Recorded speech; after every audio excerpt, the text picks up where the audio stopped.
Suppose அப்படி release ஆச்சுன்னா அந்த தேட்டரை அடித்து உடச்சி துவம்சம் பண்ணணுன்ற மாதிரி பிளான் பண்ணியிருக்காங்க.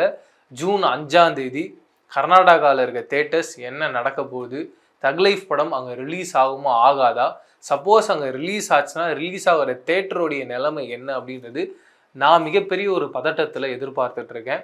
இதை தாண்டி இவங்களுடைய கேஸ் கோர்ட்டே சரி இங்கே படத்தை ரிலீஸ் பண்ணலாம் அப்படின்னு அனௌன்ஸ் பண்ணால் கூட அங்கே என்ன நடக்க போகுது அப்படின்னா கண்டிப்பாக அந்த படத்தை அங்கே ரிலீஸ் பண்ணக்கூடாதுன்ற ஒரு மிகப்பெரிய ஒரு தடையில் தான் இருக்க போகுதுன்றது இப்போவே ரொம்ப கிளாரிட்டியாக தெரியுது.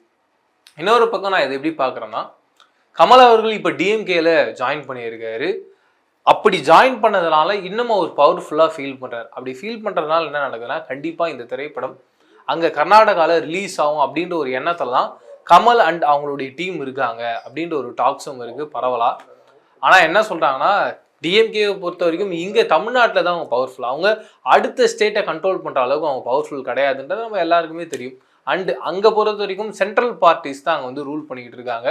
அங்கே காங்கிரஸ் தான் இருக்காங்க, இருந்தாலும் சொல்கிறேன் தொடர்ந்து காங்கிரஸ் பிஜேபி அப்படி சென்ட்ரல் பார்ட்டிஸ் தான் தொடர்ந்து அங்கே ரூல் பண்ணிகிட்டே இருக்காங்க. அதன் காரணமாக கண்டிப்பாக இந்த தக் லைஃப் திரைப்படம் அங்கே ரிலீஸ் ஆகாது அப்படின்றத பயங்கர ஆணித்தனமாக சொல்கிறாங்க. வெயிட் பண்ணி பார்க்கலாம்.